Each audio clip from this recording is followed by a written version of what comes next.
Have you ever noticed how a certain song can create a certain emotion within yourself?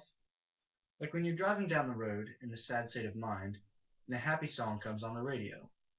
Why is it that you may feel a little bit happier? Well, in the article Vocal Expression, Music Performance, and Communication of Emotion, Ian Alteteanu covers the connections of music and emotion. There are three main points in this article: how vocal expression and musical expression are tied, how emotion is portrayed in absolute music, and finally, how music arouses certain emotions. In our first point, we look to the similarities in vocal and musical expression presented by Jesslyn and Lauka. They state that just as the environment shapes our emotions, it also shapes how our emotions are expressed. You see, the brain processes vocal and musical expression in the same way. In fact, musical instruments are processed by the brain as super expressive voices. When we want to show a change of emotion in our voices, we change the tone, which things such as volume, pitch, and tempo.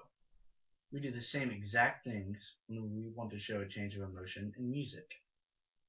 Other similarities include how communication in both expressions are accurate across different cultures, how the ability to recognize both expressions are developed in early life, how errors in decoding both expressions are very similar, and finally, how individuals ultimately react the same way to both expressions. In our second point, we look to Kyvie. He focuses on how the emotion is portrayed in absolute music. Absolute music is purely instrumental, without any lyrics. He states that listeners are more likely to be moved when they feel as though the piece is outstanding or great. It is harder to evoke an emotion in absolute music because the patterns are easily recognized.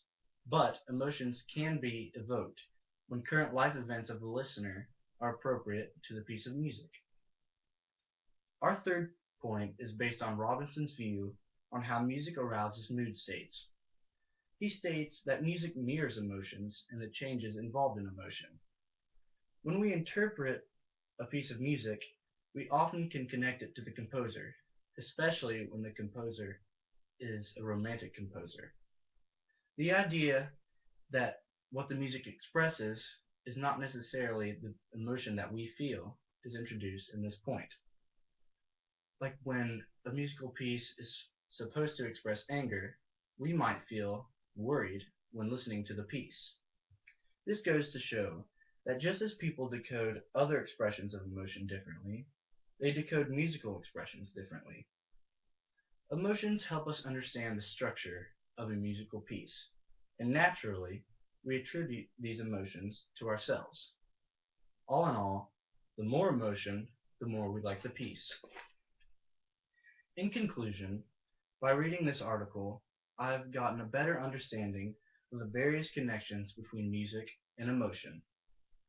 I have learned that we read and create vocal and musical expressions by the same brain processes.